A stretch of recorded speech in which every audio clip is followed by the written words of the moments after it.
Now let's start with the elephant in the room. When we publicized this interview, some of the reactions that we received were quite hostile on your person. And I'll read some of those responses that we got. One said, cancel that interview. Another one said, not worth my time. Another one called you a butcher and a murderer. Another said, who killed protesters under his leadership? Now, why would this interview generate so much hostility on your person? And why do you think Kenyans feel tonight whatever you have to say is not of value to them? First, I appreciate and thank you for having me on this broadcast.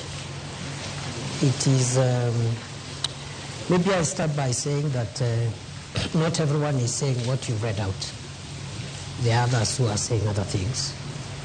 But that is still okay because it is the right of the people of Kenya to express themselves on what they think about their leaders, especially political leaders. And therefore, mine is to confirm that because I've been in public life for a while, in various capacities, I have endeavored to do my best to my country. And I have no regrets for anything. Maybe lessons learned, which is a common human thing that perhaps there are things I've picked along the way. But in terms of my public duty and commitment to our national interest, I have been extremely clear on what is expected of me in the various roles that I have played in this country. As Interior CS, where Kenyans feel that you oversaw massive brutality on Kenyans who are expressing themselves when they felt that their leaders were not representing them in the way that they should. Do you take personal responsibility for the murder of 60 people, according to the KNCHR? Well, the violent protest that took place early this year and even earlier on in 2023, unfortunately led to loss of lives. Some of those lives were lost in various ways, including through police action. I have no reason to take responsibility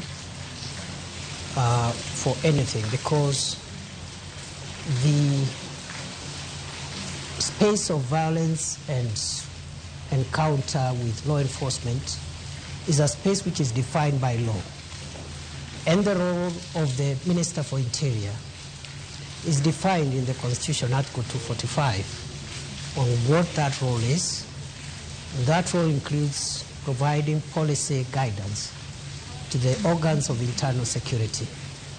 The role of police operations are protected through the mandate of independent command of the Inspector General, and therefore police operations, especially in engaging protesters or people who are seen as breaching the peace, is the province for the independent command of the National Inspector General of the National Police Service. As far as I'm concerned, the 2 years I have been the country's Interior Minister, every single day of them, when I woke up to do my work, to make sure that the security organs of our country that protect our country from threats, security threats, perform their work, and should they require any policy guidance, that guidance is provided. And that's all what I can say for now. So you're saying tonight that you have no say whatsoever when the police misbehave? The Interior Minister has no role in police operations, according to Article 245. So you have no say whatsoever when they go wrong? As a professor of law? I have a say, and I said it. And the say is this, that police officers are allowed to use force, including lethal force, in exceptional circumstances. Should any officer violate the strict parameters of those circumstances, they are accountable under the law. And we say it many times, not once, not even in the context of the protests alone, but also in the context of the fight against terror and the fight against banditry and other organized crime. That any police officer who uses their firearm lawfully within the Constitution, including lethal force, has legal protection. But so any of them who exceeds the parameters of the Constitution is on their own, and the organs of accountability is not the Interior Minister. It is the agencies such as IPOA and the DPP and the rest.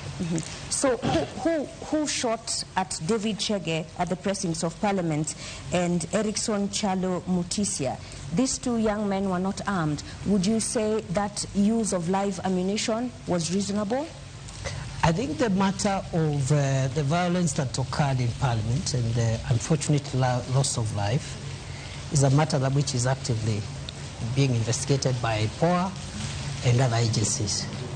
So it will be preemptive for me to tell you who shot the two Kenyans who unfortunately, according to the records, lost their lives in that context. So how far the investigations? You're the DP now. You may have moved on to a different role, but it's definitely senior to... I'm aware that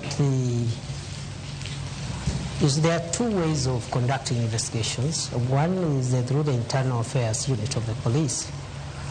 But our policy in the last 2 years, while we were in that docket, we discouraged the internal affairs unit of the police from being the ones to investigate their colleagues, because it raises issues of conflict of interest and perhaps perceptions of bias. So we encourage the Independent Police Oversight Authority to be the one to do the investigations. The report I had when I left the ministry is that they had made some good progress. They reported to me they had some 6 files which are ready from the context of the riots and the violence around that time. But there has been a transition in the leadership of IPOA right now. A new commission has just been put in place, and the work of IPOA is led by commissioners. It's not led by the Secretariat. So the delay in the last 2-3 months could be associated to the leadership transition by IPOA.